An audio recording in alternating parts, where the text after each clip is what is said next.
คอยได้เป็นตาเป็นไม้สาแก่กันมาต่อยหลังน้ำไหลรัวนั่นเป็นเรามากเห็นดื้อสมัยสมัยลูกเต่าโบราณพ่อแม่ใช้น้ำเลือดเสียดีมากินเหล้าทุ่งแจ้งไหนโซโปปอกันหีเกือบมวนหลายบ้านแต่หน่อยสมัยสมัยมาตอนนั้นอยู่ไม่เกินเสียงป้าก็มอเสียงป้าก็มวนก็เลยก็มาที่ทักมา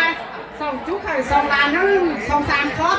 เป็นสมัยสมัยพ่อแม่น้องเลี้ยงโบราณก็การจงกามเลย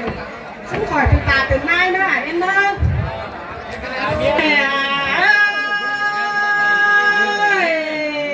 ปัดหน้าเจอเป็นนีนาเป็นปลา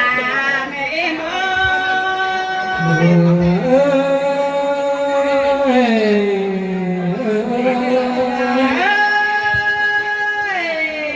เขามันเกิดสั่งแม่สู้แม่ไม่มันเกิดแต่งดูเราเงาสูงมาแต่เราสู้แม่เลยแต่งดูลาก็แล้วเดียวที่คุณ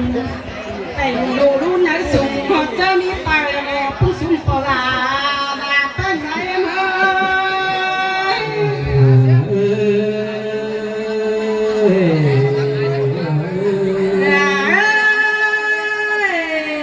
ก่อนเจ้าคนนี้จะต้อยคนนี้ก็จะสอเสียงเงินบางจูติกู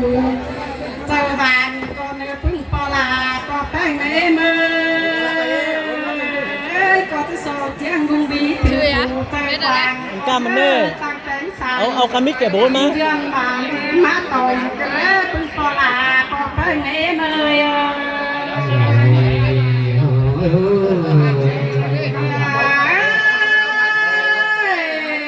อันมาพึ่งลุงอันมาลุงจังบานเรา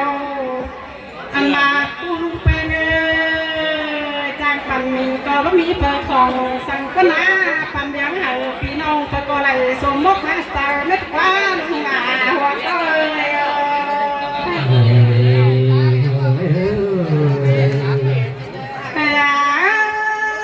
เฮ้ย